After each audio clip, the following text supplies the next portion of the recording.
Yo, magandang hapon. Pupunta tayo ngayon sa Pantalan ng Rojas, no. Mamamasyal tayo doon. Tsaka para makita niyo din kung gaano kaganda yung yung dagat namin dito. Kasama natin si Big Boy.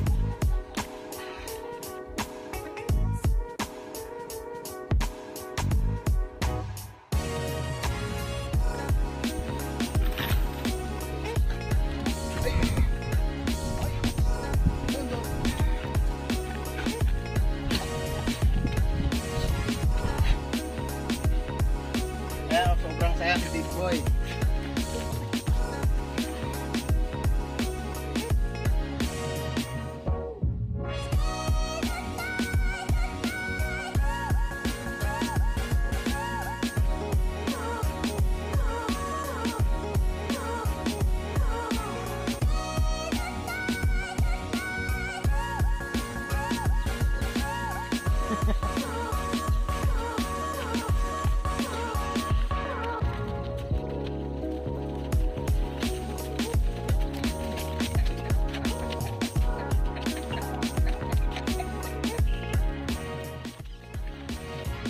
Bali, dadaan tayo dito sa girlfriend ni Big Boy, no. Pang 6 days hit na, askal lang, nagpapakasta daw nila.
Maraming nagchat na gusto magpa-stud kay Big Boy, pero ayaw ko na ng share puppy kasi may marami akong bad experience sa share puppy. Meron yung mga sinasabi na namatay lahat daw, pero wala namang pinakitang bangkay.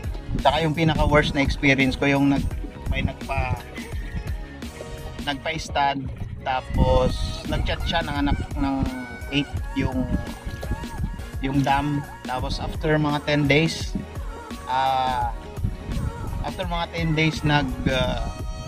nag-chat ulit siya, sabi niya namatay yung 4. So pumunta ako dun sa kanila, tsaka tiningnan wala naman silang maipakitang bangkay ng mga puppy, no.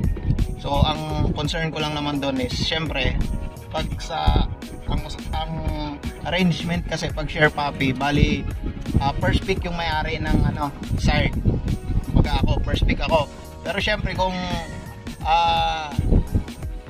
yung iba kasi sinasabi nila may mga namatay, pero ang ginagawa nila, tinatago nila yung magagandang puppy para hindi ako doon makapamili sa magaganda, kasi syempre ang pipiliin ko talaga dyan yung pinakamaganda.